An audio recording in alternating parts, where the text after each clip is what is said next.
കാലങ്ങളായിട്ട് അസിഡിറ്റി ദഹന പ്രശ്നങ്ങൾ അനുഭവിക്കുന്നവരാണോ നിങ്ങൾ?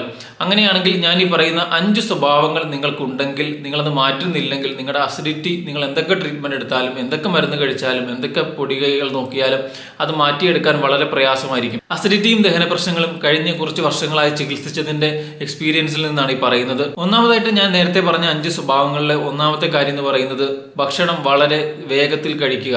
ഭക്ഷണം ശരിയായ രീതിയിൽ ചവച്ചരയ്ക്കാതെ വളരെ സ്പീഡിൽ കഴിക്കുന്നവരിൽ അസിഡിറ്റിയും ദഹന പ്രശ്നങ്ങളും വിട്ടുമാറാണ്ട് നിൽക്കാനായിട്ടുള്ള സാധ്യതയുണ്ട്. കാരണം നമ്മുടെ ദഹനം തുടങ്ങുന്നത് നമ്മൾ ഭക്ഷണം ചവച്ചരയ്ക്കുമ്പോൾ തന്നെ, ഭക്ഷണം ഉമിനീരുമായിട്ട് മിക്സ് ചെയ്യുമ്പോൾ തന്നെ നമ്മുടെ ദഹനം തുടങ്ങുകയാണ്. അതല്ലാണ്ട് ഭക്ഷണം വയറ്റിലെത്തുമ്പോഴല്ല ദഹനം തുടങ്ങുന്നത്. അത് നമ്മൾ ആദ്യമേ മനസ്സിലാക്കിയിരിക്കണം.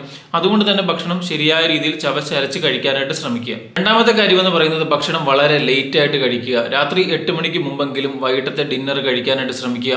8 മണിക്ക് ശേഷം നമുക്കറിയാം ദഹനരസങ്ങളൊക്കെ വയറ് പ്രൊഡ്യൂസ് ചെയ്യുന്നത്, സ്റ്റൊമക്ക് പ്രൊഡ്യൂസ് ചെയ്യുന്നത് വളരെ കുറവായിരിക്കും. അതുകൊണ്ട് തന്നെ അതിനുശേഷം ഭക്ഷണം കഴിക്കുകയാണെങ്കിൽ ദഹനക്കേടുകൾ ഉണ്ടാവാനും ആ രാത്രിയിൽ വളരെ നെഞ്ചരിച്ചിലുകളും ബുദ്ധിമുട്ടുകളും ഗ്യാസിന്റെ പ്രശ്നവും അതുപോലെ പിറ്റേ ദിവസം രാവിലെ എഴുന്നേൽക്കുമ്പോൾ ഓക്കാനും ബുദ്ധിമുട്ടുകളൊക്കെ ഉണ്ടാവാനായിട്ടുള്ള സാധ്യതയുണ്ട്. മൂന്നാമതായിട്ടുള്ളത് മദ്യപാനവും പുകവലിയാണ്. നിങ്ങൾക്ക് അസിഡിറ്റി ഉണ്ടെങ്കിൽ നിങ്ങൾ മദ്യപിക്കുകയും പുകവലിക്കുകയും ചെയ്യുന്നത് തുടരുകയാണെങ്കിൽ നിങ്ങളുടെ അസിഡിറ്റി വിട്ടുമാറാൻ വളരെ പ്രയാസമായിരിക്കും. അത് നിങ്ങൾ എന്തൊക്കെ മരുന്നെടുത്തിട്ടും ഒരു കാര്യവുമില്ല. കാരണം വയറിലെ ആസിഡ് കണ്ടന്റ് മദ്യപിച്ചാലോ അല്ലെങ്കിൽ പുകവലിച്ചാലോ അമിതമായിട്ട് കൂടുന്നതാണ്. നാലാമതായിട്ടുള്ളത് വിട്ടുമാറാത്ത ടെൻഷനും ആങ്സൈറ്റിയും ഉള്ളവരിൽ, ചെറിയ കാര്യങ്ങൾക്ക് പോലും കോപിക്കുന്നവർ, ചെറിയ കാര്യങ്ങൾക്ക് പോലും സങ്കടപ്പെടുന്നവർ, പെട്ടെന്ന് ദേഷ്യം വരുന്നവർ, അല്ലെങ്കിൽ പെട്ടെന്ന് എന്തിനെക്കുറിച്ചെങ്കിലും കേൾക്കുമ്പോൾ വളരെ ടെൻഷൻ അടിക്കുന്നവർ, ഇങ്ങനെയുള്ളവരിലും അസിഡിറ്റി ദഹന പ്രശ്നങ്ങൾ മാറാണ്ട് നിൽക്കുന്നത് കണ്ടുവരാറുണ്ട്. അഞ്ചാമതായിട്ടുള്ള കാര്യം നമുക്ക് എല്ലാവർക്കും അറിയാവുന്നതാണ്, വളരെ ഫാസ്റ്റ് ഫുഡും അതുപോലെ തന്നെ പ്രോസസ്സഡ് ഫുഡിന്റെയും അമിതമായിട്ടുള്ള ഉപയോഗം. ഇതും പലർക്കും അസിഡിറ്റി വിട്ടുമാറാത്തതിന്റെ ഒരു പ്രധാനപ്പെട്ട കാര്യമാണ്. പലർക്കും ഇത് അറിയാം, പക്ഷെ പലപ്പോഴും അതിന്റെ ടേസ്റ്റിനൊക്കെ അഡിക്റ്റ് ആയതുകൊണ്ട് തന്നെ അത് പൂർണ്ണമായിട്ട് അതിൽ നിന്നൊരു വിമുക്തി നേടാൻ അല്ലെങ്കിൽ അത് അവോയ്ഡ് ചെയ്യാൻ പലർക്കും കഴിയാത്തത് കൊണ്ട് തന്നെ അവരുടെ അസിഡിറ്റിയും